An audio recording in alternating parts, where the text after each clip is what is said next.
Olá, sejam muito bem-vindos. Hoje a gente vai falar sobre um tipo de estrada que, olha, todo mundo já olhou no mapa e pensou, um atalho. São as famosas rodovias de ligação. Sabe, aquelas que conectam tudo e parecem a solução perfeita para economizar um tempo precioso. Mas a pergunta é, será que é tão simples assim? Pois é, essa é a grande questão, né? Acho que todo mundo que dirige já passou por isso, de olhar uma rota alternativa e sentir aquela vontade de cortar caminho. É tentador, não dá para negar. Mas, antes de virar o volante, é super importante a gente entender os desafios que vêm junto com essa escolha. Ok, então vamos entender o que são essas estradas. Oficialmente, o nome delas é esse mesmo, rodovias de ligação. E o jeito de identificar é fácil. São as rodovias federais que começam com o número 4, tipo BR-494, BR-470, por aí vai. O 4 significa exatamente isso, que a função dela é ligar outras rodovias maiores, cidades ou pontos estratégicos. Ela é um elo. Só que essa função de elo traz junto umas características bem, mas bem particulares. E é justamente aí que o Paco fica um pouco mais sério. Porque, por trás daquela aparência de estrada tranquila, de atalho, se escolhem alguns riscos que, na maioria das vezes, a gente subestima. Vamos dar uma olhada agora nos principais desafios que quem pega uma estrada dessas precisa estar preparado para encarar. Basicamente, a gente pode resumir tudo em 5 grandes desafios. E olha, cada um desses pontos já seria motivo para ligar o alerta. Mas o problema de verdade é a combinação de todos eles juntos. É isso que cria a situação de risco e exige uma direção muito, mas muito mais cuidadosa. Primeiro de tudo, pista simples. O que isso quer dizer na prática? Que não tem espaço para erro. Zero. A atenção tem que ser redobrada porque o carro vindo na outra direção está ali, do seu lado. Qualquer ultrapassagem vira uma operação quase cirúrgica, e cada subida, cada curva onde não se enxerga o outro lado, vira um grande ponto de interrogação. Agora, vamos para outro ponto, falta de acostamento. Pensa na seguinte cena, seu pneu fura ou o carro dá uma pane. O que se faz? Sem um acostamento decente, o carro fica parado ali mesmo, na pista.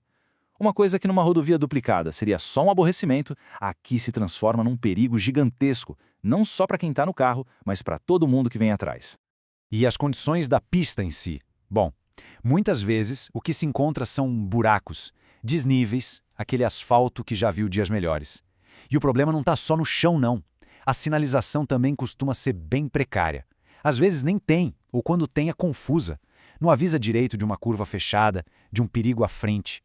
E aí, juntar asfalto ruim com sinalização ruim, a velocidade, mesmo dentro do limite, vira um risco enorme. Agora, um ponto que é mais psicológico, mas que é perigosíssimo. A tal da ilusão da tranquilidade. Como tem menos carros, a gente tende a relaxar, né? Achar que está tudo sob controle. Só que essa calmaria é uma armadilha. Ela leva à monotonia, à distração, e é exatamente nesse momento de relaxamento que um animal atravessa na frente ou que aquele buraco que não foi visto aparece do nada. Segundos de distração aqui podem causar acidentes muito graves. Ok, a gente viu os problemas, e são muitos. Mas então, qual é a solução? A resposta não está na estrada, e sim em quem está dirigindo. Por isso, agora a gente vai virar a chave. Vamos sair dos problemas e focar nas soluções, num verdadeiro kit de sobrevivência, um manual de direção defensiva para essas situações. E o plano de ação é este aqui. São 5 passos bem simples, bem diretos, que mudam completamente a forma como a gente encara uma viagem numa rodovia de ligação. Vamos passar por cada um deles. Primeiro e segundo passo andam juntos, planejamento e velocidade. A segurança da viagem começa em casa, antes de dar a partida. Planejar e pesquisar, ver como está a estrada, e já no caminho o ponto principal é a velocidade. Não é só seguir a placa, é adaptar sua velocidade para a realidade da pista. Tá chovendo, a pista tá ruim, reduz. Simples assim. Passo 3. A distância. E eu gosto muito dessa ideia do escudo invisível. Pensa nisso. A distância que se mantém do carro da frente é um escudo. É o tempo de reação. A regrinha básica dos 2 segundos é o mínimo do mínimo.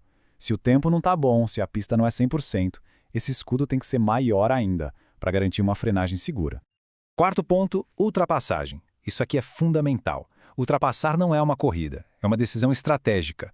A regra de ouro é muito clara. Se tiver um pingo de dúvida, não ultrapasse. A pressa de ganhar uns segundinhos pode ter um custo altíssimo. É preciso ter 100% de visibilidade e 100% de certeza de que vai dar tempo e que tem espaço. E para fechar o nosso plano, o quinto passo, foco total. E quando a gente fala foco total é 0 distrações, celular guardado, som numa altura que não atrapalhe, atenção plena na estrada. Numa pista cheia de surpresas, a capacidade de antecipar um perigo depende de uma atenção que não pode de jeito nenhum ser dividida. E tem uma frase do Rony Rocha, que escreveu o material que baseou essa nossa conversa, que resume tudo isso de um jeito perfeito. Ele diz que, em rodovias de ligação, a prudência é o seu melhor copiloto. É isso.